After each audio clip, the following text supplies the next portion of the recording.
Han Li took a deep breath, then swept a sleeve toward the Eye of Truth, releasing a burst of golden light that vanished into the Eye of Truth in a flash. The Eye of Truth instantly lit up even further, following which countless threads of golden light shot out from within. These threads of golden light were extraordinarily fast, instantly spreading throughout the entire surrounding illusory space. Han Li closed his eyes while making a rapid string of hand seals, and the Eye of Truth instantly began to flash, while the threads of golden light also began to tremble, inspecting everything within the illusory space like countless sensitive feelers. Close to an hour passed by in the blink of an eye, and this entire time, Han Li remained seated with his legs crossed in a completely still manner. Right at this moment, a faint thud suddenly rang out somewhere within the illusory space, and a burst of golden light suddenly erupted out of one of the threads of golden light. The space near that thread of light shuddered as ripples surged through the surrounding area, and Han Li's eyes instantly sprang open as he turned to that direction while flicking his fingers rapidly through the air. At the same time, an enormous burst of spiritual sense surged out of his glabella, and a burst of silver light flashed near that patch of rippling space, following which 8 or 9 spiritual sense chains emerged there in unison. All of the spiritual sense chains had sharp tips that pierced into the rippling space, and a burst of dazzling green light instantly erupted out of that area, then twisted and warped erratically before forming an extremely faint rift. Han Li's eyes instantly lit up upon seeing this, and the flying boat beneath him sped up drastically at his behest, transforming into a blurry green shadow that vanished into the rift in the blink of an eye. The illusory space around Han Li instantly vanished, and the flying boat reappeared in the boundless sand sea before continuing onward without pause. Only then did he heave an internal sigh of relief. That illusion had been far more formidable than the previous ones, and even he had almost fallen prey to it. Meanwhile, Lu Yuqing has also returned to a sound frame of mind, and she was no longer struggling as she laid completely still on the ground, seemingly having fallen unconscious. Han Li turned his gaze to her with a hesitant look on his face. After a brief moment of contemplation, he seemed to have arrived at a decision, and he released an incantation seal, upon which the spiritual sense chain around Lu Yuqing slowly faded away. At the same time, the translucent rings of light around her also vanished, following which Han Li flicked a finger through the air to send a streak of azure light flying into her glabella. She immediately gave a muffled groan, and her long eyelashes fluttered slightly as she slowly opened her eyes. She was still looking a little disoriented, but at the very least, the deranged look in her eyes had faded. After taking a moment to collect herself, her expression abruptly changed drastically as she hurriedly sat up before looking around with a panicked expression. Only after realizing that she was safe on Han Li's flying boat did her expression ease slightly, but there was still a hint of lingering fear in her eyes as she said, "It looks like you've already managed to get through that illusion, Brother Han. I didn't think that the final mirage would be so formidable." Han Li had been observing Lu Yuqing's expression this entire time, and he remained silent as his brows furrowed slightly. Lu Yuqing had naturally noticed the changes in his expression, and she asked, "What is it, Brother Han?" Han Li shook his head as he replied, "Nothing. How are you feeling right now?" Lu Yuqing faltered slightly upon hearing this, then pressed her hand over her own abdomen as a hint of pain and surprise appeared in her eyes. "How did I sustain these injuries?" "Back in the mirage, you fell prey to the illusion and suddenly attacked me, so I had no choice but to subdue you by force, and I was a little too forceful in the heat of the moment," Han Li explained. Lu Yuqing faltered slightly upon hearing this, following which an apologetic look appeared on her face as she said, "I'm sorry for always being a hindrance to you, Brother Han." Han Li waved a dismissive hand in response, then cast his gaze forward as he said, "Now that we've bypassed the final mirage, the passageway should be just up ahead. Let's take a short break before we continue onward." He swept a sleeve through the air to cast an incantation seal as he spoke, and the azure light radiating from the flying boat instantly rippled slightly as it drew to a halt. Lu Yuqing nodded in response, then sat back down with her legs crossed before taking a pill.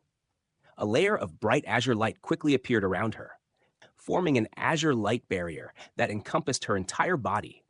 A hint of befuddlement flashed through Han Li's eyes upon seeing this. It didn't seem like Lu Yuqing was putting on an act. So could it be that she had already completely forgotten what had happened in that final mirage?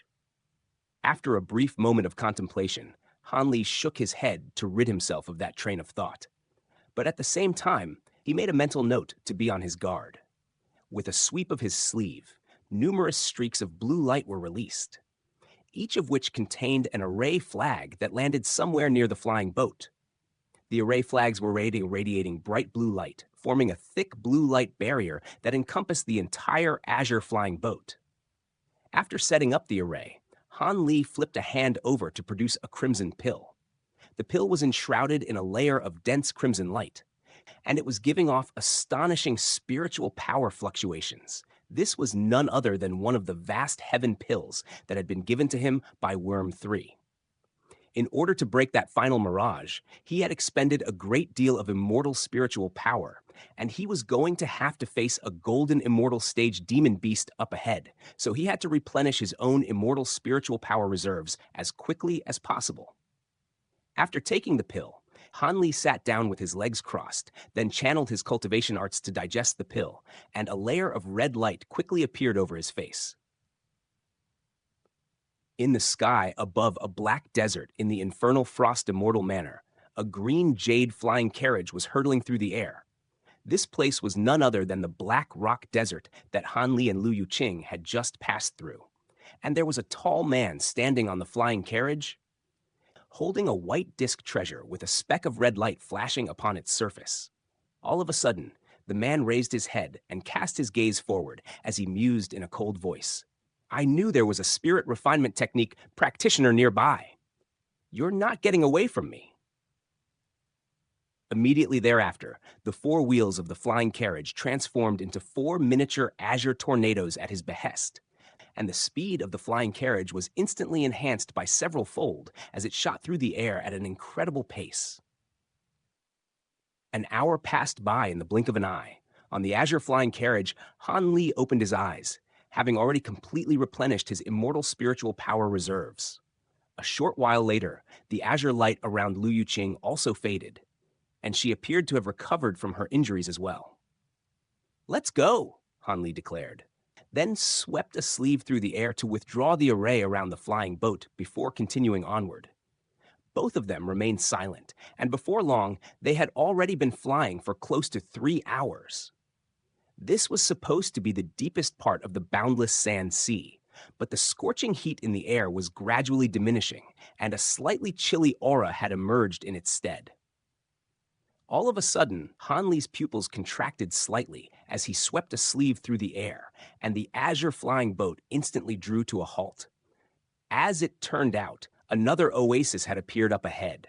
This oasis appeared to be around 40 to 50 kilometers in radius, and it was covered in lush greenery.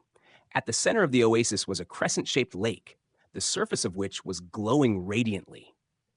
Even though it was a bright and sunny day, the lake was still extremely eye-catching, resembling a radiant moon that had fallen upon the boundless sand sea. Unlike the oases that had come before it, this one was not a mirage.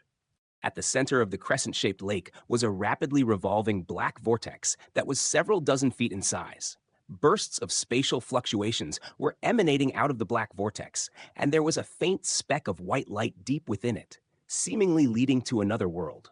All of the water in the lake around the vortex had been stirred up and was splashing audibly. That's the spatial passageway, Lu Yuqing exclaimed in an ecstatic voice. However, Han Li wasn't looking at the black vortex. Instead, his gaze was focused on a small forest beside the lake, and his expression suddenly changed slightly as he swept a sleeve through the air to stow the azure flying boat away, then descended toward the oasis down below. Lu Yuqing faltered slightly upon seeing this, then immediately followed along out of habit. As they drew closer to the oasis, a surprised look suddenly appeared on Lu Yuqing's face as she stopped in her tracks. As it turned out, There was a demon beast that was over 100 feet in size, laying in the forest down below. The greenery in the forest was quite dense, and the demon beast had been concealed within the undergrowth, so Lu Yuqing had failed to spot it prior to this. The beast resembled a giant ox, and it had an extremely intimidating physique, with bands of bulging muscles beneath a layer of azure jade-like fur. However, as opposed to hooves, it had 4 sets of sharp talons that were giving off a cold gleam. Even in death, the beast was still giving off a very formidable aura, so it had to have been an extremely powerful being. However, it had been decapitated, and its huge head was laying on the ground not far away. There was a single black horn on its head, and there was a horrified look in its eyes, as if it had witnessed something extremely terrifying right before it met its demise. It looks like someone already got here before us? That makes sense. All of the major powers who entered the Immortal Manor on this occasion are aware that there's a passageway leading to another region deep in this boundless sand sea. They may not have a map of this place, but given their powers, it's certainly not impossible for them to find this place before us. Lu Yuqing mused. Han Li nodded in response, and a grim look appeared on his face as his gaze fell upon the wound on the demon beast's neck. The cross-section of the wound was very smooth and even, indicating that the beast had been decapitated by a single blow. Furthermore, no signs of battle could be seen in the nearby oasis, indicating that it had been slain by a single attack before it even had a chance to retaliate. Only an extremely formidable cultivator could have dealt with a golden immortal stage demon beast so easily. Han Li landed beside the body of the huge demon beast, then brushed a hand over the wound on its neck, picking up some of its blood before taking a sniff, upon which his eyes immediately lit up. Lu Yuqing was rather taken aback by Han Li's strange gesture, and she couldn't help but ask, "Is there something wrong, Brother Han?" "No." Han Li replied with a shake of his head, while a burst of azure light flashed over his hand to remove the blood there. "In any case, now that the beast has already been killed, we won't have to go through the effort of trying to get past it. Let's go." Lu Yuqing naturally had no objections to this, and the two of them flew over to the black vortex before peering inside. "There doesn't seem to be any danger," Han Li concluded after a brief assessment, and with that, the two of them flew into the black passageway.